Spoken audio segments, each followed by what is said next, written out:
of you have heard about the Socratic irony? Yes, Socratic irony, as the name proposes, was propounded by none other than but the great philosopher Socrates. Socratic irony starts with being ironical.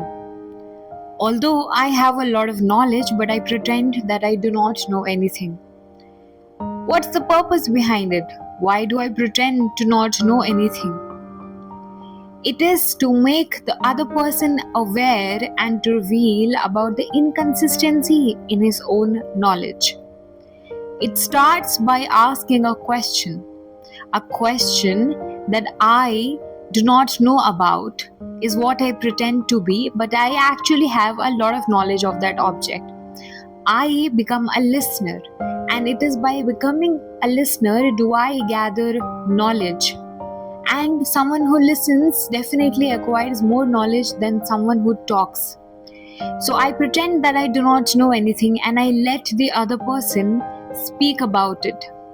Sometimes the other person speaks about it.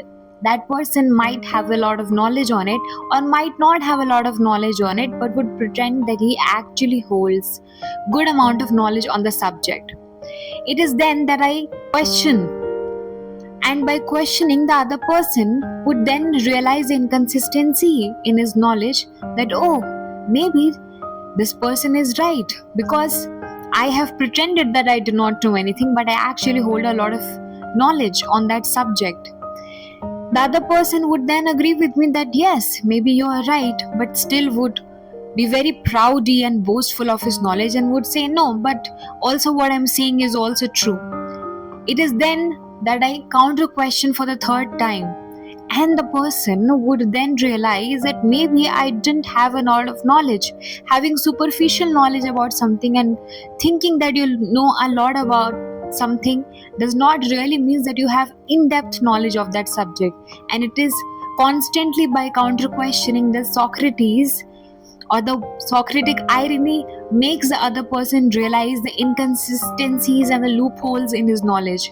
This method was employed by Socrates when he questioned Euthyphro, who was a Greek, on the question of piety, and by this Euthyphro understood the lack of knowledge he had on the subject of piety.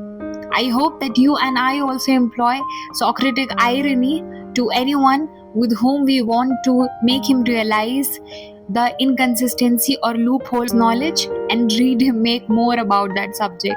Thank you so much for listening to me.